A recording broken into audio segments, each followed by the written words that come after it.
धन्यवाद आदरणीय प्रधानमंत्री जी। तो आज के बहुत ही यूनिक और इंटरेस्टिंग फिट इंडिया डायलॉग शुरू करने के लिए मैं सबसे पहले हमारा पैरा ओलंपिक्स में जो गोल्ड मेडल जीते हैं भारत के लिए देवेंद्र जजेरिया से मैं शुरू करना चाहता हूं। तो मैं अनुरोध करता हूं देवेंद्र जी, आप अपने फिटनेस कार्यक्रम और आपका जो जीवन में क्या क्या आपका एक्सपीरियंस है वो शेयर करते हुए आज के जो प्रधानमंत्री जी के साथ डायलॉग करेंगे वो आपसे शुरू करने के लिए मैं आमंत्रित करना चाहता हूं। देवेंद्र जी नमस्कार। माननीय प्रधानमंत्री जी नमस्कार, प्रणाम। देवेंद्र जी, आप एक गोल्ड मेडलिस्ट जेवलिन थ्रोअर भी रहे हैं और मैं चाहूंगा कि शरीर में तकलीफ होने के बावजूद भी आप अपने फिटनेस रूटीन को जिस प्रकार से मेंटेन किया है और जिस प्रकार से आपने दुनिया में भारत का झंडा फहराया है, तो जरूर आपसे देश कुछ सुनना चाहेगा और मैं भी सुनना चाहूंगा।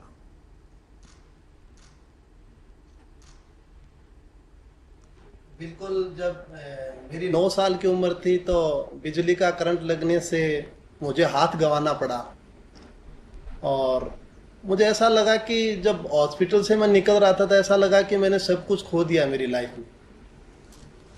लेकिन जब मैं घर पे पहुंचा तो माताजी ने कहा कि जाइए बाहर खेलिए आप। मैंने कहा कैसे खेलूं, अब मेरे तो हाथ ही नहीं है।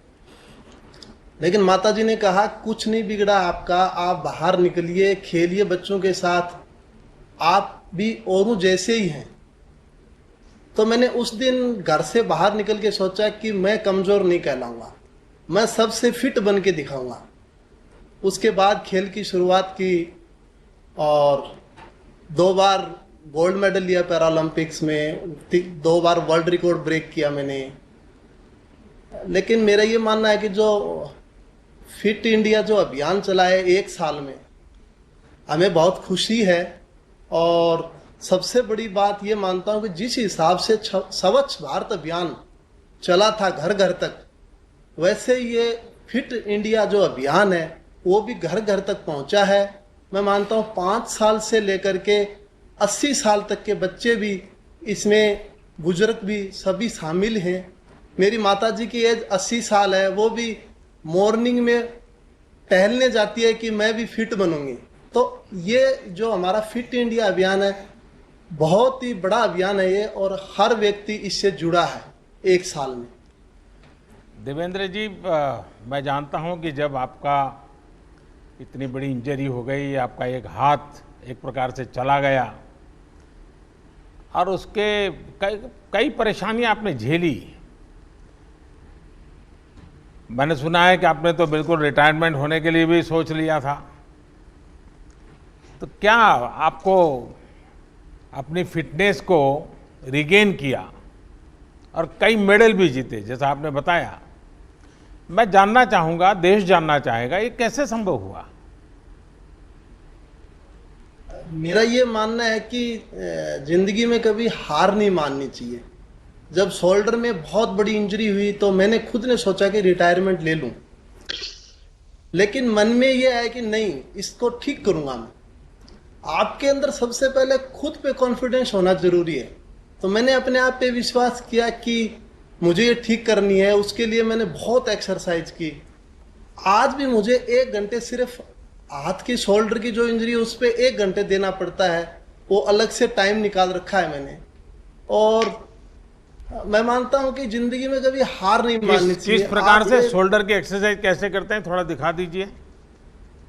मैं अलग अलग करता हूं, जैसे ये एक्सरसाइज करता हूं, ये एक्सरसाइज करता हूं, अलग अलग टाइप की एक्सरसाइज। जिस हाथ को इंजरी हुई है वहां क्या कर सकते हैं? वहां ये शोल्डर में इंजरी हुई थी, इसके लिए अलग अलग एक्सरसाइजें रहती है मेरी। शोल्डर से जैसे थेराबैंड एक्सरसाइज। वो आपका हाथ ऊपर होता है, जो इंजर हाथ है वो ऊपर होता है? नहीं, ये भी हाथ ऊपर होता है मेरा। हाँ, हाँ बताइए। तो इसके लिए मैं अलग अलग एक्सरसाइज करता हूं। जैसे किसी टाइम में थेराबैंड तो मेरे पास नहीं थी, लेकिन मैं ट्यूब से भी एक्सरसाइज करता था। साइकिल ट्यूब लेके आते थे हम, खरीद के लेके आते थे, उससे एक्सरसाइज करते थे। क्योंकि उस टाइम में मेरे पास संसाधन बहुत कम थे। चलिए देवेंद्र जी, आपने तो एक बड़ा प्रेरक काम किया है और लोगों का हौसला भी बुलंद किया। और जब आपने बताया कि आपकी माता जी आज 80 साल की उम्र में भी टहलने जाती हैं, ये अपने आप में माँ के आशीर्वाद आप पर भी बने हैं। मेरी आपको बहुत शुभकामनाएं। आइए हम अब जम्मू कश्मीर चलते हैं, बेटी अफसान से बात करेंगे। अफसान ने वैसे अफसान, आपने तो फुटबॉल में कमाल करके दिखाया है और फुटबॉल के फैंस ज़्यादातर कहते हैं band it like a Beckham, लेकिन मुझे भरोसा है कि अब वो कहेंगे S it like a Afsan. Thank you so much sir, thank you so much. मुझे यहाँ पे अपनी बात कहने का मौका दिया, मुझे इतने बड़े प्लेटफॉर्म पे लेकर आए आप। मुझे बहुत ही खुशी होती है कि मैं अपने जम्मू एंड कश्मीर स्टेट को रिप्रेजेंट करती हूँ, बिकॉज मैं अभी बेसिकली जम्मू कश्मीर से हूँ, बट मैं मुंबई के पीफा क्लब में खेलती हूँ एज अ गोलकीपर। तो मुझे बहुत खुशी होती है कि जब मेरे घर वालों ने मुझे सपोर्ट नहीं किया था, तब मैंने वो डिसीजन लिया कि नहीं, मुझे थोड़ा बहुत अपनी फैमिली के साथ, अपने सोसाइटी के साथ स्ट्रगल करके इस चीज़ को आगे बढ़ाना चाहिए, ताकि हमारी सोसाइटी में भी थोड़ा चेंज आए। वो लड़कियों को आगे देखना चाहिए, जो आजकल बहुत ज़्यादा हो रहा है। मैं जब भी बाहर जाती हूँ तो लड़कियों को एक्सरसाइजेस करते हुए, वॉक करते हुए या ग्राउंड में देखती हूँ, तो मुझे बहुत ही खुशी होती है कि हमारे JNK स्टेट की लड़कियां भी आगे आ रही है। Not even Jammu and Kashmir, all over country जितनी भी लड़कियां, उनको आगे आना चाहिए, ना कि पीछे रहना चाहिए। हमें अपनी बात हर किसी के सामने रखनी चाहिए और खुद को फिट रखना चाहिए, जो बहुत ही बड़ी बात है। क्योंकि एज अ संसार में बोला जाता है कि औरत पे बहुत सारी चीज़ें डिपेंड करती है, जैसे औरत माँ होती है, बेटी होती है, किसी की बहू भी बनती है, तो उसको बहुत सारी चीज़ों से गुजरना पड़ता है। तो उस चीज़ के लिए एक लड़की को फिट रहना बहुत ज़रूरी है। मैं बताऊं जी, आपने जिस प्रकार से अचीव किया है, एक कश्मीर की बेटियों के लिए, देश के लिए भी एक इंस्पिरेशन है, लेकिन कश्मीर की बेटियों के लिए आप एक बहुत बड़ा इंस्पिरेशन बन गई हैं। और आपने खुद ने तो तपस्या की है, लेकिन कई बच्चियों को जीवन में कुछ कर दिखाने के लिए आपने उनको इंस्पायर किया है। इसलिए आप सचमुच में बधाई के पात्र हैं और मुझे विश्वास है कि आपको फॉलो करके देश भर में लड़कियां जरूर आगे आएंगी और आगे तक जाएगी। लेकिन आप तो गोलकीपर के रूप में भी काम करती हैं। जी सर, मैं एज अ गोलकीपर मेरा पोजीशन है। तो फिर तो आपको सिर्फ फिजिकल नहीं, थोड़ा मेंटल मुझे अलर्टनेस भी करना पड़ता होगा। फिजिकल और मेंटल और फ्लेक्सिबिलिटी पे ज़्यादा ध्यान देना पड़ता है, क्योंकि एज ए कीपर मुझे बहुत सारे जंप्स, डाइव्स वगैरह करने पड़ते हैं। तो मुझे उस चीज़ के लिए खुद को बहुत ज़्यादा फिट रखना, अपने बॉडी वेट को मेंटेन करना पड़ता है, ज़्यादा ना हो कम ना हो, ताकि मैं जब भी हम गोल पोस्ट पे खड़े होते हैं तो कीपर एक ऐसा इंसान होता है जो पूरा मैच देख रहा होता है, हर एक प्लेयर पे उसकी नज़र रहती है। तो कीपर पे आई गेस मुझे लगता है 60% गेम डिपेंड रहता है, वो पूरा अपनी टीम को चलाता है। तो कीपर का फिजिकली फिट रहना ज़रूरी नहीं, मेंटली फिट रहना भी बहुत ज़रूरी है। आप इसके लिए जो करती हैं कुछ बताओगी, ताकि हमारे देश के नौजवानों को आपका रूटीन कैसे होता है, कैसे करती हैं आप, थोड़ा सा उनको गाइड करिए। मैं मोस्टली मॉर्निंग सुबह 5:30 ग्राउंड जाती हूँ, ग्राउंड पे अपना वर्कआउट स्टार्ट करती हूँ। मॉर्निंग में 5:30 उठ के पहले मेडिटेशन करती हूँ, ताकि अपना माइंड कूल एंड काम रख सकूँ। मैं जो हमारे MS धोनी है, कैप्टन है इंडियन टीम के, एक्स कैप्टन रह चुके हैं, तो मैंने उनसे बहुत कुछ सीखा है, क्योंकि वो बहुत ही कामली काम करते हैं। As a captain, as a player, he is very calm, और मुझे उनकी वो जो कामनेस है खुद में लाना बहुत अच्छा लगता है, कि जैसे वो कामली काम करते हैं अपनी लाइफ में, हर एक को अपनी लाइफ में वैसे ही कामली काम करना चाहिए। अपने मेंटल स्ट्रेस को ज़्यादा हाई नहीं करना चाहिए, अपने मेंटल स्ट्रेस को बैलेंस रखना चाहिए, ताकि जो दिन भर के काम होते हैं वो ईजिली और स्ट्रेस फ्री कर सके। ठीक है, आजकल बच्चे फिजिकल एक्टिविटीज़ में शामिल होने के बजाय 24 घंटे स्क्रीन के सामने ही ज़्यादा समय बिताते रहते हैं। प्रत्येक राज्य में फिट रहने की अपनी स्थानीय परंपरा रही है। आपने तो बचपन अपना, भले आज इस फुटबॉल को लेकर के आप मुंबई में आप काफ़ी कुछ समय बिताती हैं, लेकिन हर एक राज्य की अपनी एक विशेषता होती है फिटनेस की। कश्मीर में वेदर भी हमेशा अनुकूल नहीं होता है, बहुत ही विपरीत रहता है। तो ऐसे में आप वहाँ की कौन सी ऐसी पारंपरिक चीज़ें हैं जो वहाँ के बच्चों के जीवन में, क्योंकि मैंने देखा है खेल कूद में कश्मीर के बच्चे शानदार है जी, अद्भुत है। ये नेचुरल फिटनेस में वहाँ क्या ऐसे तौर तरीके हैं? मोस्टली हम एक हाई एल्टीट्यूड पे रहते हैं, तो यहाँ पे जो ब्रीदिंग का जो प्रॉब्लम होता है, जब हम बाहर जाते हैं दूसरे स्टेट्स में खेलने जाते हैं तो हमें वो ब्रीदिंग प्रॉब्लम नहीं होता। हमारा स्टेमिना जो होता है वो बहुत ही ज़्यादा अच्छा होता है उस लेवल के लिए जो हम यहाँ पे ट्रेनिंग करते हैं। और मैं वैली से बिलोंग करती हूँ, सब बोलते हैं पैराडाइज ऑन अर्थ है, तो डेफिनेटली पूरे चारों तरफ हमारी ग्रीनरी होती है जो हमें बहुत हेल्प करती है ब्रीथ करने में, हमें फ्रेश एयर मिलती है।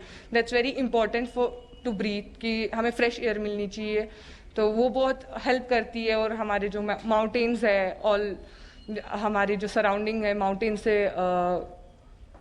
भरे पड़े हैं, तो डेफिनेटली उन चीज़ों से हमें बहुत हेल्प मिलती है। डेफिनेटली यहाँ पे ट्रैकिंग का बहुत ज़्यादा, बच्चे ट्रैकिंग को बहुत दिलचस्पी लेते हैं ट्रैकिंग में, क्योंकि माउंटेन्स है, उन चीज़ों से हमें बहुत हेल्प मिलता है। और हमारी जो मोस्टली जो होती है मन की शांति के लिए नेचर होना बहुत ज़रूरी है। अफसाना, आपको बहुत शुभकामनाएं और आप देश का भी नाम रोशन कीजिए और हमारे कश्मीर का नाम भी रोशन कीजिए। बहुत बहुत बधाई आपको। Thank you so much sir. आइए मिलिंद जी से बात करते हैं।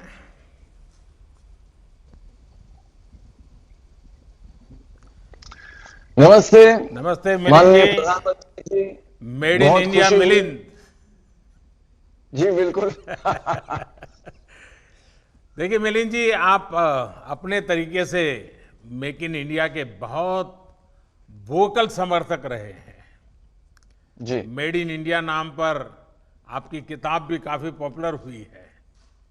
जी मिलिंद जी, मैं जरा कुछ अलग का ही सवाल पूछ लेता हूँ आपको। ये जो ऑनलाइन आपकी उम्र के विषय में बताया जाता है, जी क्या वही उम्र है कि कुछ और है?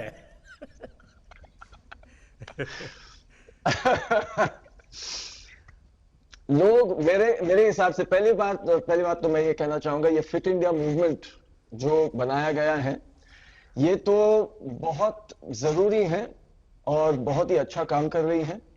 हमारे देश में ऐसा ट्रेडिशन और कल्चर नहीं है कि सबको फिट रहने के लिए एक एफर्ट करना जरूरी है, मेहनत करना जरूरी है। अभी लोगों के समझ में आ रहा है कि हेल्थ के लिए और फिट रहने के लिए एक मेहनत करने की जरूरत होती है। तो ये तो बहुत ही अच्छी बात है जो फिट इंडिया मूवमेंट फैला रही है। जो आपने मुझे क्वेश्चन पूछा, तो बहुत लोग मुझे पूछते हैं कि आपकी उम्र अभी 55 साल की है, तो मैं उनसे कहता हूं, और आप इतने मतलब आयरन मैन किया है, अल्ट्रामैन किया, मैराथन दौड़ते हैं, 100 किलोमीटर दौड़ते हैं, 400-500 किलोमीटर दौड़ते हैं। 2012 में मैं दिल्ली से बॉम्बे भी दौड़ा था। तो लोग पूछते हैं कि इतनी उम्र में आप ये कैसे कर सकते हो? तो मैं उनसे कहता हूं कि मेरी मां है, 81 साल की है अभी, तो वो जो कर सकती है वो मैं सोचता हूं जब मैं उनकी उम्र तक पहुंचूंगा मुझे वैसा बनना है। तो मेरी मां एक मिसाल है वैसे मेरे लिए भी और बहुत सारे लोगों के लिए भी। और मैं ये सोचता हूं कि हम भूल गए हैं कि नॉर्मल क्या है। फिटनेस जो चीज है वो हमारे लिए नॉर्मल क्या है। हम सब जानते हैं कि हमारे जो पूर्वज थे, हमारे दादाजी थे, उनके दादाजी थे, वो कितने फिट थे। वो चलते थे, 40 किलोमीटर चलते थे, 50 चलते थे। आज भी औरतें पानी लेने के लिए 40-40 किलोमीटर चलती हैं, अपना काम करती है, वो खेती में काम करती है। लेकिन शहरों में या जहां तक टेक्नोलॉजी फैल गई है, अभी इलेक्ट्रिसिटी है सबके पास, अभी सबके पास टेक्नोलॉजी है, इंटरनेट है, तो हम बैठते हैं और जितना हम बैठते हैं उतनी हमारी शक्ति कम हो जाती है, हमारा फिटनेस कम हो जाता है। तो जो नॉर्मल है एक इंसान के लिए कि कितना फिट रहना चाहिए नॉर्मली, कि 100 किलोमीटर आराम से कोई भी दौड़ सकता है, आराम से कोई भी चल सकता है। हम एक इवेंट करते हैं पिंकाथॉन औरतों के लिए, सिर्फ औरतों के लिए, जो 3 किलोमीटर से शुरुआत करती है और रेगुलर एक्सरसाइज के साथ वो फिर 100 किलोमीटर वो कर पाती है, और उनकी उम्र होती है 60, 65, 70। तो ये जो मूवमेंट है, फिट इंडिया मूवमेंट, ये अभी लोगों के समझ में आ रहा है कि हमारी काबिलियत क्या है, हमारी शक्ति क्या है, और सिर्फ फिजिकल शक्ति नहीं, मेंटल शक्ति क्या है। मिलिंद जी, आपने सही कहा, fitness knows no age, no limit. और ये सच्चाई है। और मुझे किसी ने आपकी माताजी का एक वीडियो क्लिपिंग फॉरवर्ड किया था, अरे वाह, तो मैंने कम से कम 5 बार देखा होगा, वाह क्योंकि वाह, वो 81 उनका बर्थडे था और वो जी। 15 पुलअप्स कर रही है। पुशअप्स, जी हाँ, बिल्कुल। पुशअप कर रही हो। तो मैं जी हम एक दूसरे को बहुत इंस्पायर करते हैं। जी उन्होंने मुझे इंस्पायर किया, 60 की उम्र में उन्हें ट्रेकिंग शुरू की। ओहो। उन्होंने किलिमंजारो जो माउंटेन है वो चढ़ा, एवरेस्ट बेस कैंप किया 60 की उम्र के बाद। तो वो मुझे वो तो सबको इंस्पायर करती है। मैंने भी उनको पुशअप सिखाए, स्क्वाट सिखाए, एक्सरसाइजेस सिखाए, जो आज वो रोज करती है। तो मिलिंद जी, आपकी माता जी को मेरा विशेष प्रणाम। Thank you sir, thank you. और आप नेशनल स्विमिंग चैंपियन भी रहे हैं। जी, और बचपन में हम लोग, मुझे तो बराबर, मैं अपने गांव में, मेरी फिजिकल एक्सरसाइज का एक ही क्षेत्र था, छोटा सा तालाब था, वहीं स्विमिंग करने चले जाना, वही हमारा जिम था। और ज़्यादातर गांव के बच्चों के लिए तो यही होता है, लेकिन आपने इसको एक फिट इंडिया मूवमेंट का हिस्सा के रूप में प्रमोट किया। मैं इसको पसंद करता हूं और मैं आपको बधाई देता हूं। Thank you sir. आप फिटनेस के लिए स्विमिंग को यूज करते रहे हैं, क्या अभी भी उसमें समय देते हैं? तो मेरा एक कोई ऐसा रूटीन नहीं है, मुझे एक्सरसाइज करना पसंद है। मैं दिन में जितना भी समय मुझे मिलता है, 3 मिनट हो या 30 मिनट हो या 3 घंटा हो, जितना समय मुझे मिलता है मैं एक्टिविटीज करते रहता हूं। कभी कभी बहुत कम समय मिलता है, और मैं लोगों से यही कहता हूं कि मैं कभी जिम नहीं जाता, मैं कभी मशीन यूज नहीं करता। अभी स्पोर्ट्स के लिए वो यूजफुल होता है जब आप कंपटीशन में होते हो, लेकिन अगर सामान्य रूप से आपको अगर फिट रहना है और हेल्दी बनना है, तो आप घर पे भी आसान चीजों को लेके आप फिट और हेल्दी बन सकते हो। मैं लोगों से यही कहता हूं कि मैं घर पे 8 फुट बाय 10 फुट की जगह में मैं फिट रह सकता हूं, और मैं मैराथन दौड़ सकता हूं, मैराथन के लिए मैं तैयारी कर सकता हूं। तो ये जरूरी नहीं, लोगों के समझ में कभी कभी बोलते हैं नहीं, फिट रहने के लिए इतना सारा करना पड़ता है, इतनी समय की जरूरत होती है, जिम की जरूरत है, इसकी जरूरत है, उसकी। मैं जब दौड़ता हूं, मैं जूते भी नहीं पहनता, वो मुझे अच्छा लगता है। तो मैं कहना चाहता हूं कि जो भी आपके पास है उसे लेके, जो भी आपके पास है उसे लेके भी आप फिट और हेल्दी बन सकते हो। सिर्फ एक मन में वो विचार चाहिए कि मुझे हेल्दी बनना है, मुझे फिट रहना है। तो वो कैसे रहना है? आसान चीजें हैं ये। बहुत लोग हमें कहते हैं कि नहीं, आसान नहीं है, ये करना होता है, वो करना होता है। तो अंदर झांक के, अपने आप को स्टडी करके, मन को भी, तन को भी हम बना सकते हैं अपनी रूटीन, अपना एक्सरसाइज हम बना सकते हैं। और गए सालों में लोगों ने किया है। मैं कहता हूं आपसे, मैराथन रनिंग में हमारा जो नेशनल रिकॉर्ड है शिवनाथ सिंह जी का, 1978 में बनाया था, वो भी बिना जूते के दौड़ते थे। 2 घंटे 12 मिनट का रिकॉर्ड है, जो आज तक किसी ने तोड़ा नहीं। और मैं समझता हूं कि बात यही है कि हम सोच रहे हैं आजकल कि आगे बढ़ने के लिए इतनी सारी चीजें जरूरी है, लेकिन मैं सोचता हूं, जैसे देवेंद्र जी ने कहा, कि अगर आत्मविश्वास है, और स्पोर्ट्स से सबसे बड़ी चीज जो हमें मिलती है वो है आत्मविश्वास। और चलिए, आपके आवाज में, आपकी बातों में इतना अनुभव झलकता है, और मुझे विश्वास है। मैं आपका पूरा समय ले रहा हूं, मैं भी बात कर रहा हूं। नहीं, मुझे अच्छा लगा। मैं चाहता हूं, मैं आज सुनना चाहता था। जी, और कुछ कहना चाहते हैं? नहीं, इतना ही कहना चाहता हूं कि लोगों को समझ में होना चाहिए कि हेल्दी और फिट रहना बहुत जरूरी है। कितना फिट रहना है वो सबके विचार के ऊपर है। अगर आप मैराथन के लिए फिट रहना चाहते हो, आप पर्वत चढ़ने के लिए फिट रहना चाहते हो, आप सामान्य जीवन के लिए फिट रहना चाहते हो, तो आपको क्या करना चाहिए वो आपको जानना जरूरी है। और मैं सोचता हूं कि फिट इंडिया मूवमेंट के जरिए ये सारी जानकारी जो है, ये सारा इंफॉर्मेशन जो है वो लोगों तक पहुंचेगा। और आपने जैसे ये लॉन्च किया है एज अप्रोप्रिएट फिटनेस प्रोटोकॉल्स, इसके बारे में मैं कहना चाहता था, हमारे जो बुजुर्ग लोग हैं भारत के, जो मास्टर्स में भाग लेते हैं, इंटरनेशनली मास्टर्स कंपटीशन में भाग लेते हैं, 60, 70, 80, 90, 100 की उम्र में इंटरनेशनल कॉम्पिटिशन जो मास्टर्स कहते हैं उसमें भाग लेते हैं और गोल्ड मेडल जीतते हैं भारत के लिए, उनको अगर हम रिकॉग्नाइज करें तो आम लोगों के समझ में आएगा कि 40 की उम्र में जिंदगी खत्म नहीं होती, जिंदगी की शुरुआत हो सकती है 40 की उम्र में, 50 की उम्र में, 60 की उम्र में, 70 की उम्र में। जो पिंकाथॉन मैंने कहा आपसे इससे पहले, जो एक इवेंट हम करते हैं औरतों के लिए, उनकी फिटनेस बढ़ाने के लिए, उसका मैस्कॉट है एक हमारी औरत जो पंजाब की है, मन कौर, आप तो जानते ही होंगे उनको। वो 104 साल की है। मिला हूं उनको। उन्होंने रन मिला है, बिल्कुल, मैंने देखे हैं फोटो, उन्होंने दिखाया है मुझे फोटो कि उन्होंने रनिंग की शुरुआत की 93 की उम्र में। तो ये जो कहानियां हैं जो भारत कर सकते हैं, बुजुर्ग लोग बहुत इंपॉर्टेंट है कि वो क्या कर रहे हैं आजकल, स्पोर्ट्स में क्या कर रहे हैं, एक्सरसाइज में क्या कर रहे हैं, क्योंकि वो तो पहले के जमाने के हैं, उनको जिम नहीं, सप्लीमेंट्स नहीं, एनर्जी ड्रिंक नहीं, कुछ नहीं लगता। मिलिंद उनको जी, पता आपको है। ढेर सारे लोग ढेर सारे सवाल भी पूछते होंगे, आपके मन में भी कई सवाल खड़े होते हुए है ना? आपके लिए एक सवाल है, मेरे लिए मेरा एक आपके लिए सवाल है। एक मेंटल चीज है। अभी हम देखते हैं कि जो भी हम करना चाहते हैं लाइफ में, अक्सर लोग ऐसे भी होते हैं जो हमें पीछे रखते हैं, बोलते हैं कि नहीं नहीं ऐसा मत करो, वैसा मत करो, ये नहीं होगा, तुमसे नहीं होगा, या ये बहुत गलत है, तुम ये नहीं ना, ऐसे बहुत लोग होते हैं। और जैसे हम अभी सोशल मीडिया पे हैं तो बहुत सारे लोग और लोग कहने वाले हैं कि ऐसा मत करो, वैसा मत करो, तुम बहुत बुरा कर रहे हो, ये कर रहे हो। कभी बोलते हैं कि अच्छा भी कर रहे हो, बहुत लोग करते हैं बुरा कर रहे हो।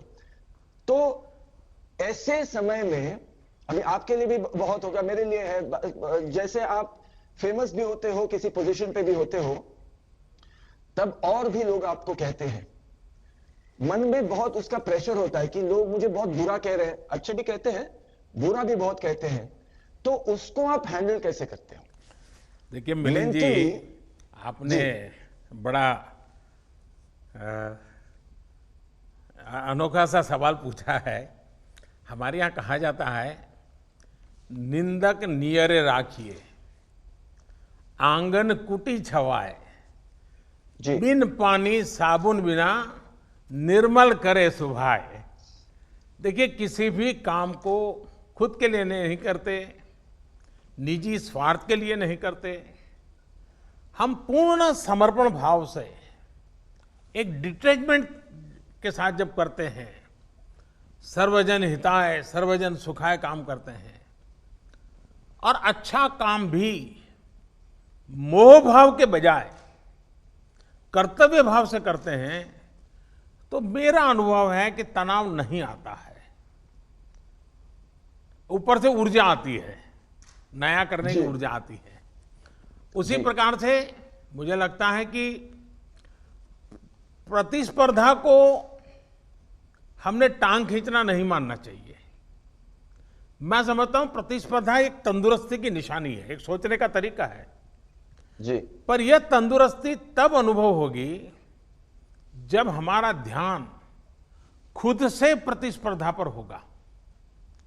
जी। और मैं मानता हूं कि हर किसी ने अपनी लकीर बड़ी करने पर ध्यान केंद्रित करना चाहिए, दूसरे की लकीर कम करने में समय बर्बादी नहीं करना चाहिए। बिल्कुल, बातें चलती हैं, चलती रहेगी। चलिए मिलिंद जी, मुझे बहुत अच्छा लगा आज आपसे बात करने का मौका मिला। ठीक, थैंक यू भैया। थैंक यू, बहुत ही बड़ा थैंक यू। आइए रुजुता जी से बात करते हैं, क्योंकि लोगों को लगता है कि फिटनेस का मतलब है खाना पीना। नमस्ते। नमस्ते रुजुता जी। नमस्ते honourable Modi ji, thank you very much. यहाँ आके आपके साथ, आप सबके साथ मिलके और खास करके आपके साथ बातें करके बहुत अच्छा लगा। मुझे तो यही लगता है कि थैंक्स टू यू आज दाल चावल घी को अप्रूवल मिल रहा है हर एक घर में। नहीं तो हम पहले यही सोचते थे कि फ्री में अपनी दादी नानी ज्ञान बांट रही है तो उसको क्यों रुजुता सुने? जी, आपका जो ईट लोकल थिंक ग्लोबल का जो मंत्र, मैं समझता हूँ आज के लिए तो भारत के लिए बहुत एकदम से मेल खा रहा है। और ये काफ़ी कुछ जो मैं बताता रहता हूँ वोकल फॉर लोकल, और उसको भी एक प्रकार से बल दे रहा है। बिल्कुल। और आप तो हमेशा ईट लोकल के मंत्र को लेकर के हमेशा अपनी बात बताती हैं और लोगों को आपकी बातों में रुचि भी है। तो मैं जरूर चाहूँगा कि आज बहुत बड़ी मात्रा में जब लोग सुन रहे हैं तो ईट लोकल के पीछे आप क्या कहना चाहती हैं? ईट लोकल के पीछे मैं वही कहना चाहती हूँ जो आपने अब भी कहा कि हमारे यहाँ हमेशा कहा गया है कि सर्वजन सुखाय सर्वजन हिताय। तो जब हम लोकल खाएंगे तो हर कोई अलग अलग खाता है, तो उनके यहाँ का जो खाना है उनके रीजन के हिसाब से जो वहाँ पर बनता है वही लोग खाते। अगर खाएंगे तो वहाँ के फार्मर्स के लिए या वहाँ के लोकल इकोनॉमी के लिए भी अच्छा है और ओवरऑल अर्थ के इकोलॉजी के लिए भी अच्छा है और हमारे हेल्थ के लिए तो अच्छा है ही। और ये नहीं होना चाहिए कि जब तक के कोई हैशटैग में हमारे ही खाने को हमारे सोशल मीडिया पर नहीं दिखाता तब तक हम लोग उसकी वैल्यू नहीं करते। जैसे कि घी को देख लीजिए आप। Ghee by the way PM sir, अभी आजकल यूएस में सबसे गूगल्ड वर्ड है how to say ghee, that's the most googled word. और हम लोग पहले जैसे हल्दी दूध नहीं पी रहे थे, लेकिन अभी जैसे ही उसको कोई टर्मरिक लाते कहता है या गोल्डन मिल्क तो हम पीने लगते हैं। इसीलिए आपका ये जो इनिशिएटिव है वोकल फॉर लोकल वो बहुत महत्वपूर्ण है, क्योंकि फिर हम हमारे ही भाषा में हमारे ही खाने को और उसके वैल्यू को पहचानेंगे। देखिए रुजुता जी, मैं कोरोना के माहौल के कारण मैं मेरी माँ से कोशिश करता हूँ हफ्ते में 1-2 बार बात हो जाए।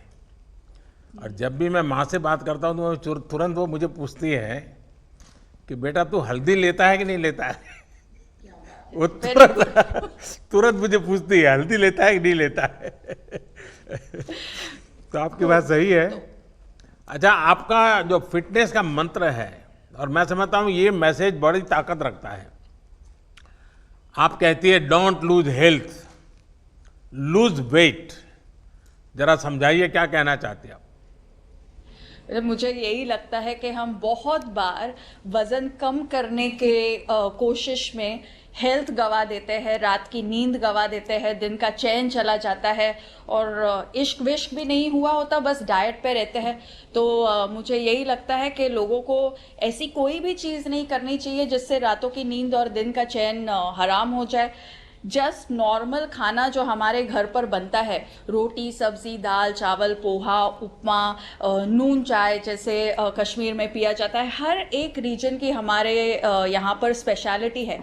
तो अगर घर का खाएंगे, पैकेट में से कम खाएंगे, और अभी 2020 भी चल रहा है, तो मेरे हिसाब से अगर हमारे जो पुरुष वर्ग है वो भी अगर हमारे साथ महिलाओं के साथ घर पर हमारे किचन्स में काम करेंगे तो हम लोग पैकेट में से कम खाएंगे, अपने ही किचन से ज़्यादा खाएंगे, तो सेहत ऐसी ही बनी रहेगी। डिफ़ॉल्ट में हम लोग अच्छी सेहत बना पाएंगे। तो लेकिन रुजुता जी, एक तरफ फिटनेस, एक तरफ डाइटिंग, सारा माहौल ऐसा बना हुआ है, उस समय अगर आप ईट मोर वाली बात करती है। देखिए, आपकी माँ जी जब आपको ये पूछती है कि आपने हल्दी ली कि नहीं, तभी आपको उन्होंने और एक सीख दी होगी, जो मैं आपको गारंटी देती हूँ कि ये 100% आप दोनों में ये बात हुई होगी। शायद जब आप छोटे होंगे आपने मे बी 2-3 चपाती खा ली होगी और आपने कहा होगा आज मैंने 3 चपातियां खा ली, तो आपने माँ ने आपको बोला होगा कि कभी गिनते नहीं है कि कितना खाया है, बस उतना ही खाओ जितना ज़रूरी है, और जो खाते हो वो आराम से चबा चबा के खाओ। आज ये विजडम कनाडा फूड गाइड में 2019 में साइंटिफिक विजडम आ गया, लेकिन हमारे घरों में हमारी माँ, हमारी दादी, हमारी नानी जो हमको प्यार से कह देती है या डांट के कह देती है, उसमें साइंस छुपा हुआ है, ये हम कभी कभी भूल जाते हैं। तो आपकी बात सही है, और कितना खाएं उसके बजाय कैसे खाएं और कैसा खाएं, इसका महत्व बहुत है। और मेरी अपनी भी एक रेसिपी है, ये मेरी अपना इनोवेशन है, ऐसा मेरा क्लेम नहीं है, लेकिन मैं ये जो ड्रमस्टिक है मोरिंगा, ये न्यूट्रिशन की दृष्टि से बहुत महत्वपूर्ण है, ऐसा मैं सुनता रहा हूँ। तो फिर मैं खुद उसके परोठे बनाता था और मैं उसके परोठे खाता था, और मेरे सप्ताह में 1-2 बार आज भी मैं इसका उपयोग करता हूँ। और आज मुझे लगा है, और आपने हैशटैग की चर्चा की है, तो मैं भी मेरी ये रेसिपी जरूर पब्लिक के लिए रखूँगा। बिल्कुल। रजुला जी, फार्म टू टेबल, ये आजकल इसकी बहुत चर्चा हो रही है। कई स्टार्टअप्स इस आधार पर आगे बढ़ रहे हैं। ये हमारे देश में सदियों पुराना विचार है, और जैसे आपने कहा कि भाई हर परिवार में ये परंपराएं थी, और अब धीरे धीरे 21वीं सदी का विचार भी बन गया है। मुझे पक्का विश्वास है कि आप जिन बेसिक चीज़ों को, यानी बैक टू बेसिक एक प्रकार से कहें, उसको प्रमोट कर रही हैं, और आपकी बात ज़्यादा से ज़्यादा लोगों तक पहुँचे, ये बहुत अच्छा होगा। और मुझे अच्छा लगा आज आपसे बातें कर करके। आपका बहुत बहुत धन्यवाद। आइए हम एक नई दुनिया में प्रवेश करना चाहेंगे। अब फिटनेस की दुनिया के अलग लोग यहाँ आए, लेकिन फिटनेस का एक अलग लेवल भी होता है। और मुझे खुशी है कि स्वामी शिव ध्यानंद सरस्वती जी, उन्होंने आज हमारे बीच आकर के हमें आशीर्वाद भी देने का और मार्गदर्शन करने के लिए स्वीकार किया है। IIT दिल्ली से इंजीनियरिंग और MIT से मास्टर करने के बाद आपने ये मार्ग चुना है। लोगों को जरूर आश्चर्य भी होता होगा, आदर का भाव भी आता होगा, और मुझे पक्का विश्वास है कि आपके संबंध में लोगों की जिज्ञासा भी बढ़ती होगी। मैं आपसे जानना चाहूँगा कि इतना बिल्कुल ही अलग बैकग्राउंड और इस प्रकार का आज का ये समर्पित जीवन, मैं समझता हूँ आपकी बात को नई पीढ़ी जरूर नए तरीके से स्वीकार करेगी, और इसलिए जरूर हम सुनना चाहेंगे आपके अनुभव।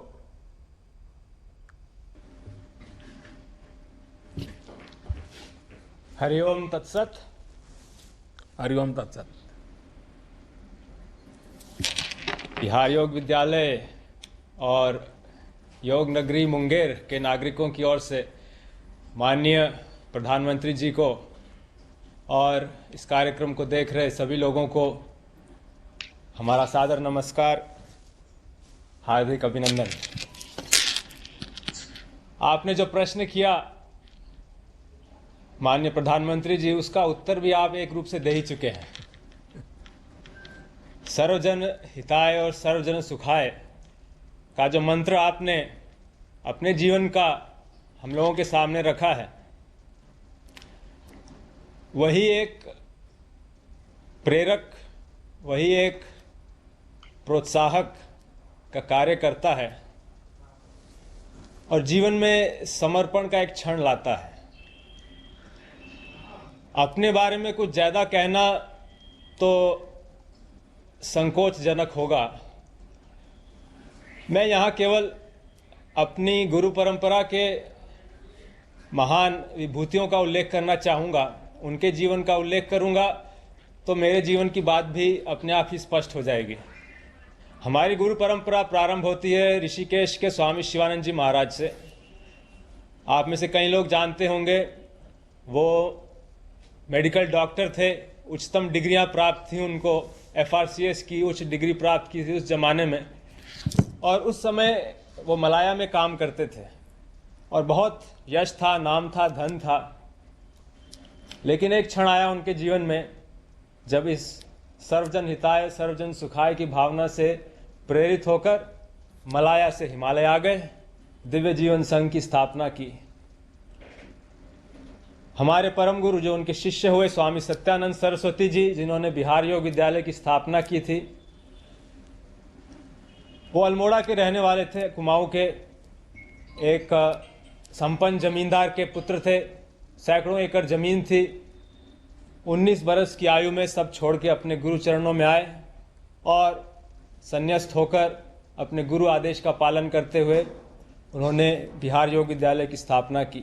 उनका गुरु आदेश यही था कि योग को नगर नगर डगर डगर फैलाना है, योग को प्रतिष्ठित करना है, और यही काम स्वामी सत्यानंद जी ने किया। और अंत में हम अपने गुरुदेव स्वामी निरंजनानंद जी की बात करना चाहेंगे। 4 वर्ष की आयु में वो अपने गुरु के पास रहने के लिए आ गए। 4 वर्ष की आयु, जिस समय बच्चे खिलौनों से खेल रहे होते हैं, उन्होंने सब कुछ छोड़ के अपना जीवन समर्पित किया अपने गुरु के काम के लिए, गुरु के मिशन के लिए। ऐसी महान हस्तियों के सामने तो हम किस खेत की मूली हैं।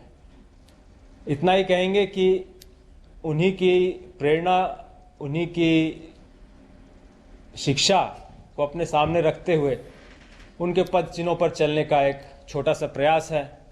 योग के माध्यम से जनमानस में हम जितना उत्थान ला सकें, जितनी एक सजगता ला सकें, जिससे लोग अपने जीवन को उत्तम, श्रेष्ठ, योगमय और सुंदर बना सकें, यही एक भाव है जो हमें प्रेरित करता है। स्वामी जी, आपने पुरातन शास्त्र परंपरा और आधुनिक विज्ञान, आप टेक्नोलॉजी से जुड़े इंसान हैं, बड़ा अद्भुत संयोग किया है। आपने आश्रम का एनवायरनमेंट और उसको एकदम से इंस्टीट्यूशनल लर्निंग, यानी एक अद्भुत कॉम्बिनेशन आपने आधुनिक भारत के लिए दिया है।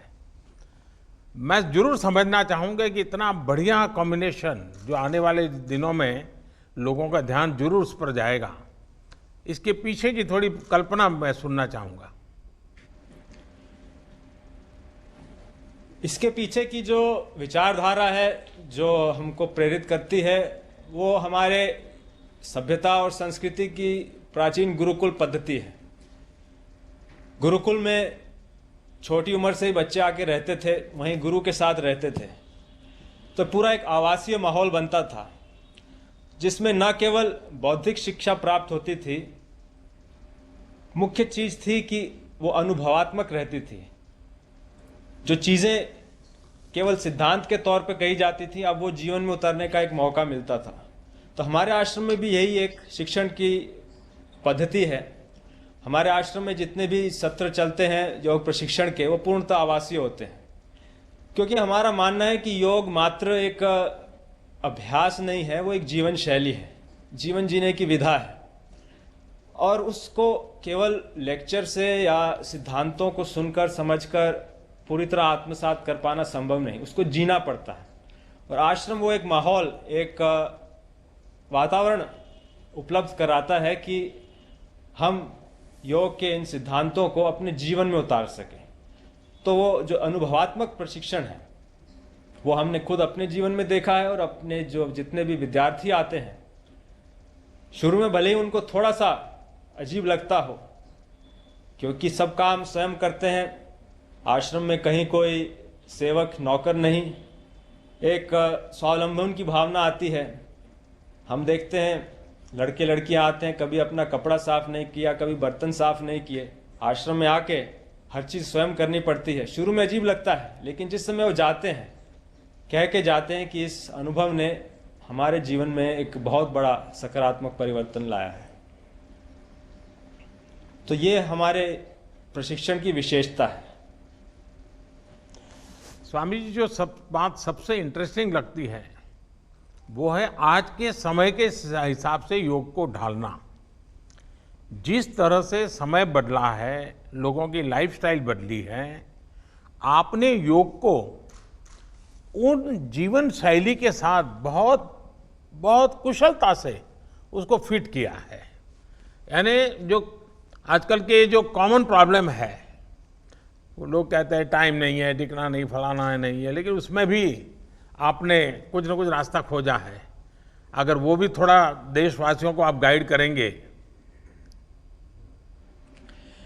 बहुत अच्छा प्रश्न किया है आपने माननीय प्रधानमंत्री जी, क्योंकि जब योग सीखने और करने की बात आती है, लोगों की यही प्राय शिकायत रहती है, समय नहीं है। आसन प्राणायाम करने हैं, हमको 1 घंटे का समय लगेगा, इतना समय हम अपनी व्यस्त दिनचर्या में से नहीं निकाल सकते। इसी को मद्देनजर रखते हुए हमारे गुरु स्वामी निरंजनानंद जी ने एक योग कैप्सूल का सिद्धांत प्रतिपादित किया है।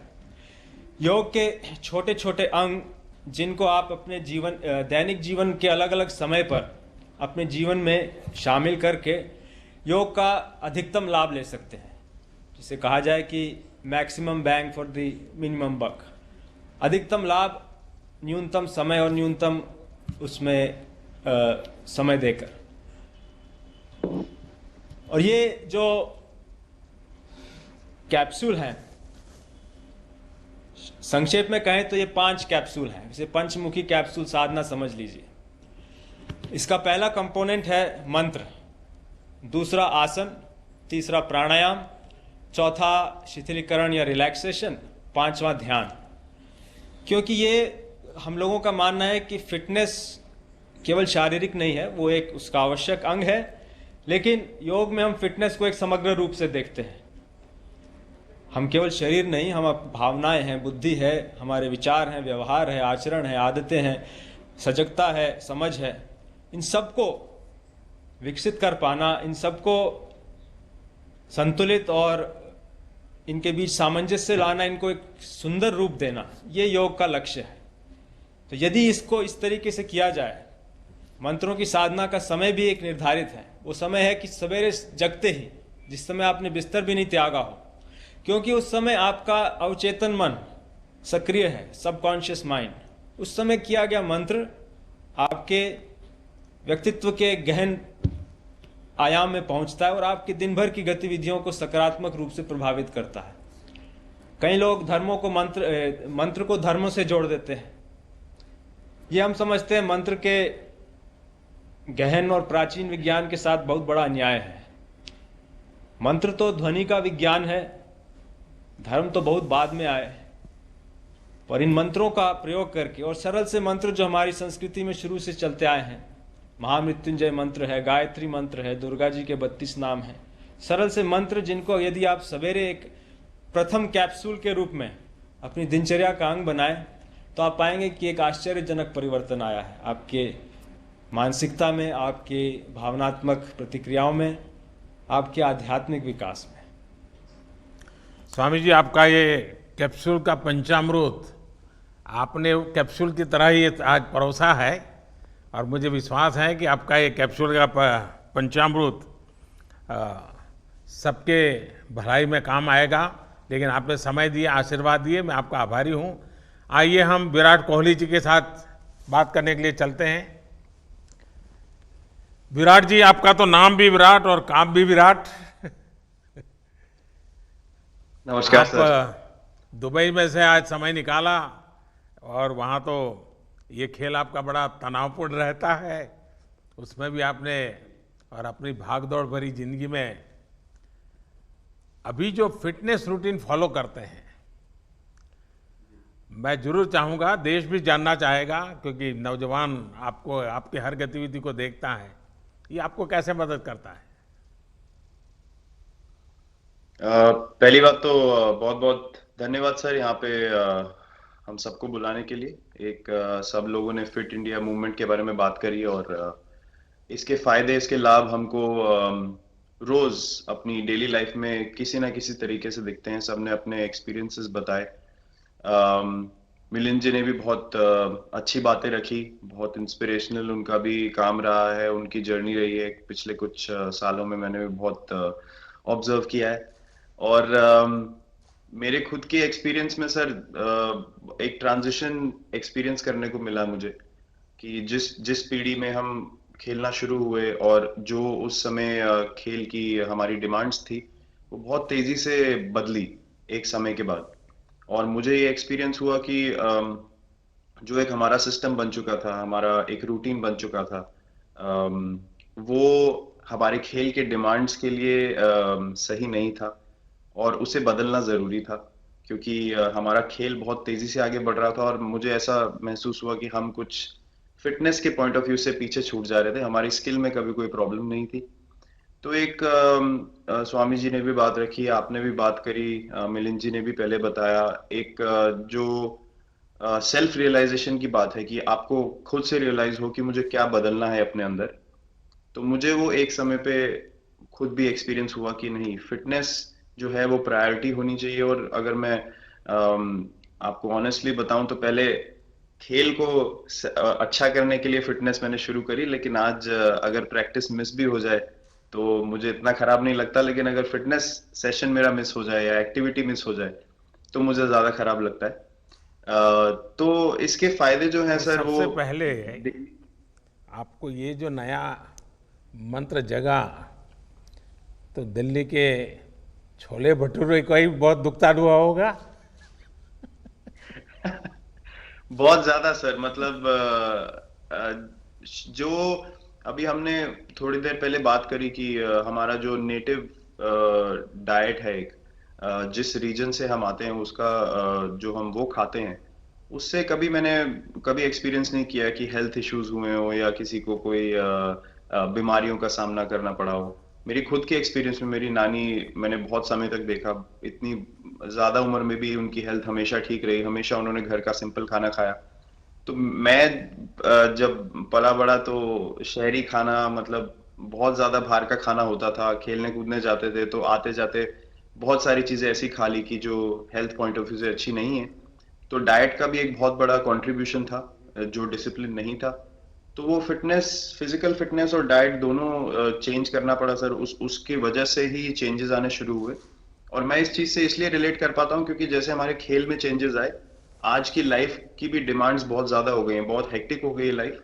तो अगर हम अपनी फिटनेस को उस पेस के साथ नहीं रखेंगे, सिंक में नहीं रखेंगे, तो हम पीछे छूटते चले जाएंगे। तो अगर हम लोग अपनी फिटनेस को नहीं इंप्रूव करते तो हमारे खेल में भी आज हम बहुत पीछे छूटते चले जाते, क्योंकि आप सिर्फ अपनी स्किल पे डिपेंड नहीं कर सकते। आपका जो मेंटल स्ट्रेंथ है, वो आपका शरीर कितना तंदुरुस्त है और आपका दिमाग कितना तंदुरुस्त है, उस दोनों का एक कॉम्बिनेशन साथ में चलता है। तो अगर मेरा शरीर सपोर्ट नहीं कर रहा है जो मेरा दिमाग सोच रहा है, तो मैं जो करना चाहता हूँ मैं नहीं कर पाऊंगा। तो मुझे आपके सामने कैलोरी कम करने का भी तो चैलेंज रहता होगा और इतना बड़ा काम करने का भी चैलेंज रहता होगा, उसको कैसे हैंडल करते हैं? सर मैंने अभी जो अपने अनुभव में मैंने ये चीज एक्सपीरियंस करी है वो ये है कि खाने के बीच में समय देना बहुत जरूरी है। हम लोग बहुत बार खाते हैं और फिर बड़ी मील के बाद वो छोटा पोटा खाते चले जाते हैं पूरा दिन। तो वो जो हमारा सिस्टम है उसको कहीं प्रोसेस करने का मौका ही नहीं मिलता खाने को, और रात तक हम खाते चले जाते हैं। तो मैं जब छोटा भी था तो 11:30-12 बजे डिनर हो रहा है, उसके बाद मीठा खा के एकदम सो गए, कुछ एक्टिविटी नहीं, कुछ उसके बाद वॉक नहीं। तो आई थिंक ये छोटी छोटी चीजें जो है जो बहुत मैटर करती हैं कि आप अपने अंदर के सिस्टम को भी कितना समय दे रहे हैं उस खाने को प्रोसेस करने के लिए जो आप खा रहे हैं। तो उसके लिए अवेयरनेस बहुत जरूरी है कि आप किस वजह से कर रहे हैं। आप अपने आप को ओवरऑल फिट रखने के लिए कर रहे हैं या फिर सिर्फ वेट लॉस के लिए कर रहे हैं, जैसे अभी रुजुता जी ने बोला। तो प्रायोरिटी बहुत जरूरी है अपने दिमाग में कि आपकी इंटेंशन ठीक होनी चाहिए, फिर अकॉर्डिंगली आपके रिजल्ट्स भी वैसे ही आएंगे बाहर। मैंने सुना है कि इन दिनों टीम के लिए एक योयो टेस्ट हो रहा है। क्या ये कैप्टन को भी ये योयो टेस्ट करवाना पड़ता है कि आपको छुट्टी होती है? और योयो टेस्ट होता क्या है, क्या क्या क्या करना पड़ता है? सर टेस्ट ये बहुत जरूरी था फिटनेस पॉइंट ऑफ व्यू से। अगर आप ग्लोबल फिटनेस लेवल्स की बात करें तो बाकी टीमों से हमारा लेवल अभी भी कम है, और हम चाहते हैं कि वो लेवल हम ऊपर लेके जाएं। जो एक बेसिक रिक्वायरमेंट है आज की डेट में, हम लोग फोकस करते हैं कि जैसे T20 मैच हो गया या वनडे मैच हो गया, वो एक दिन में खत्म हो जाता है। लेकिन अगर हम टेस्ट मैच की बात करें जो 5 दिन आपको खेलना है, हर शाम को आपको वापस जाना है, अगले दिन फ्रेश आना है, तो उस पॉइंट ऑफ व्यू से ये फिटनेस जो स्टैंडर्ड था वो बहुत जरूरी था। और मैं सबसे पहले मैं ही जाके भागता हूँ, और ये कंडीशन है कि अगर मैं भी फेल हो जाऊंगा तो सिलेक्शन के लिए मैं भी अवेलेबल नहीं हूँ। तो आई थिंक ये सिस्टम और ये कल्चर सेट करना बहुत जरूरी होता है। और उससे क्या होता है सर, ओवरऑल एक जो फिटनेस लेवल है टीम का बढ़ेगा। जैसे टेस्ट क्रिकेट में हमारा बहुत बार होता है कि आप थके हुए हैं, तीसरे दिन आके आपको, जैसे हमारे फास्ट बॉलर्स हैं आज की डेट में, वो दुनिया में सबसे ऊपर है, तो उनको अगर दूसरे तीसरे चौथे दिन आके वो एफर्ट डालना है फील्ड पे तो वो डाल सकते हैं। पहले क्या होता था, स्किल हमारे पास हमेशा से रही है, लेकिन शायद जो मैंने आपको बोला वो ट्रांजिशन मैंने जो एक्सपीरियंस किया, हम लोग वो जरूरी समय जो आता है जहाँ पे शरीर थक जाता है और टीम को आपकी जरूरत है, वहां पे परफॉर्मेंस जो है हमारी डिप हो जाती थी और दूसरी टीम जीत जाती थी। आज की डेट में हमारी फिटनेस की वजह से हम वो जरूरी समय में उस चीज को कैपिटलाइज कर पा रहे हैं और हमारे रिजल्ट्स उसी तरीके से आ रहे हैं। तो एक sir benchmark I think elite sports में होना जरूरी है, उससे एक फिटनेस विराट कल्चर जी, बना। मैं देख रहा हूं कि आपका टाइम मैनेजमेंट तो है ही है, लेकिन फिर भी आपकी एक्टिविटी इतनी नजर आती है ना, मैं भी कभी कभी फॉलो करता हूं, कभी थकान नहीं लगती क्या आपको? सर थकान अगर मैं ऑनेस्टली आपको बोलूं, थकान हर किसी को होती है। अगर आप फिजिकल एफर्ट करेंगे तो थकान होगी, लेकिन अगर आपका लाइफस्टाइल अच्छा है, अगर आप खा अच्छा रहे हैं, अगर आप फिटनेस रेगुलरली कर रहे हैं, आपकी रिकवरी अच्छी है, तो आपकी स्लीप अच्छी है, स्लीप पैटर्न्स अच्छे हैं, तो आपकी रिकवरी तेज होगी। तो अगर मैं थक रहा हूं और 1 मिनट में मैं दोबारा रेडी हो जा रहा हूं तो वो मेरा प्लस पॉइंट है। तो आई थिंक वो मैंने एक चीज एक्सपीरियंस करी जो बहुत जरूरी हो जाती है। आपका ओवरऑल लाइफस्टाइल कैसा है उसके ऊपर बहुत डिपेंड करता है। विराट जी, बहुत अच्छा लगा मुझे, और मैं आपको, अनुष्का जी को और आपके दोनों के परिवार को निकट भविष्य की शुभ घड़ी के लिए बहुत बहुत शुभकामनाएं देता हूं। धन्यवाद sir, thank you so much. आइए मुकुल कानिटकर जी से बात करते हैं। ये मुकुल जी की दुनिया अलग है, जो उनसे बात करते ही हमें पता चलेगा मुकुल जी से। मुकुल जी, आपके हिसाब से आज के संदर्भ में आप फिटनेस का अर्थ क्या करते हैं? क्योंकि आप तो गीता और विवेकानंद और इन्हीं चीज़ों के आसपास अपनी बातें करते रहते हैं, तो उस बातों को कैसे समझाएंगे आप? हम भारतीय दृष्टि में, शिक्षा में, भारतीय दर्शन में फिटनेस को या स्वास्थ्य को एक समग्र दृष्टिकोण से देखते हैं। It's a complete concept. केवल शरीर के स्वस्थ होने की बात नहीं है, मन, बुद्धि और उससे भी महत्वपूर्ण भावना का स्थान फिटनेस में बहुत बड़ा होता है। और एक पक्ष जिसको आज वर्ल्ड हेल्थ ऑर्गेनाइजेशन भी ध्यान में देता है हेल्थ की डेफिनेशन में, वह पक्ष है सामाजिक स्वास्थ्य का पक्ष। और इसलिए आपने ये जो एक बहुत महत्वपूर्ण और फिट इंडिया मूवमेंट शुरू किया, स्वस्थ भारत का ये अभियान शुरू किया है, क्योंकि पूरा समाज स्वस्थ होने का प्रयास करेगा तब व्यक्ति स्वस्थ रह पाएगा, अकेले के प्रयास करने से नहीं होगा। इसलिए ये जो एक कल्चर डेवलप हो रहा है स्वास्थ्य का, ये बहुत महत्वपूर्ण है। और हमको तो बहुत खुशी होती है, भगवत गीता कहती है यद्यद् आचरति श्रेष्ठ तत्तदेवेतरो जनः। और देश के प्रधानमंत्री जब संसद में खड़े होकर के सूर्य नमस्कार का बखान करते हैं, तब सारा देश प्रेरणा लेता है सूर्य नमस्कार की। मैंने 4 साल की उम्र में माँ को सूर्य नमस्कार करते हुए देखा और उनका अनुसरण करते करते सूर्य नमस्कार सीखा, और तब से सूर्य नमस्कार एक दिन भी बिना रुके कर रहा हूँ।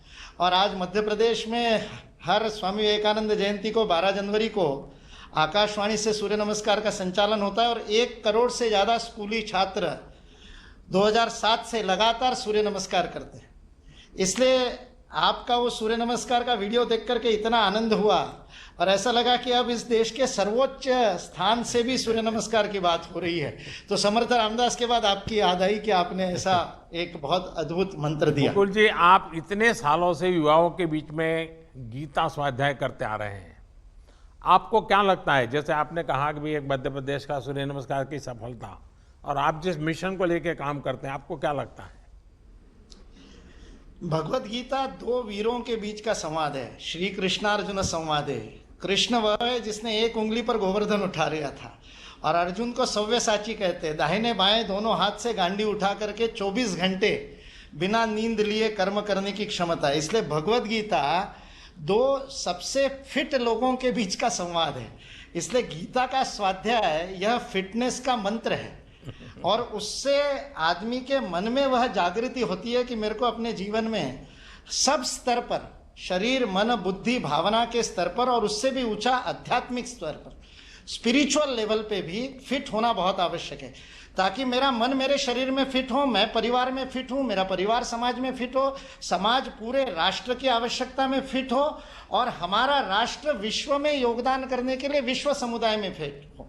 तब तो माता भूमि पुत्रों हम पृथिव्याम होगा और हम पर्यावरण को भी फिट करेंगे। इसलिए ये फिटनेस एक भगवत गीता एक समग्र विचार हमको देती है, एक दृष्टि देती है। और इसलिए मैंने हमेशा पाया, पिछले 30 वर्षों से युवाओं के बीच में गीता स्वाध्याय कर रहा हूँ, तो युवाओं को जब ये दृष्टि देते हैं तब वो कहते हैं, पहले तो हम सोचते थे गीता रिटायरमेंट के बाद की बात है, अब पता चलता है गीता पढ़ेंगे तो रिटायर होंगे ही नहीं, रीटायर होते रहेंगे, बार बार टायर बदलते रहेंगे और नई नई पारी खेलते रहेंगे। यह युवाओं को प्रेरणा भगवत गीता से मिलती है। मुकुल जी, आप शिक्षा और युवाओं को लेकर पैशनेट हैं। आप यानी युवाओं के मन में भी आपसे कुछ न कुछ जानने की इच्छा रहती है। मेन चीज़ है मेंटल फिटनेस, इमोशनल फिटनेस। क्या उसके संबंध में आप कुछ बात सरलता से समझा पाएंगे? जी, बहुत बढ़िया। आपको पहले तो एक इस बात के लिए बधाई दे दूं कि राष्ट्रीय शिक्षा नीति में आपने फिटनेस को, खेल को, योग को एक्स्ट्रा करिकुलर से करिकुलर में लेकर के आए। अब ये पाठ्येतर गतिविधि नहीं बन गई, अब ये पाठ्यक्रम का अंग बन गई है, अब उसके क्रेडिट मिलेंगे। ये एक बहुत अद्भुत क्रांतिकारी काम इस राष्ट्रीय शिक्षा नीति 2020 में हुआ है, उसके लिए आपको बहुत बड़ी बधाई। मैं से हम की प्रक्रिया है, ये जो व्यक्ति केंद्रित विचार के कारण फिटनेस में गड़बड़ होती है, चाहे वो फिर आहार की बात हो, चाहे विहार की बात हो, चाहे व्यायाम की बात हो। जो सर्वे भवन्तु सुखिना का मंत्र है, वह मंत्र होता है मैं के विस्तार से।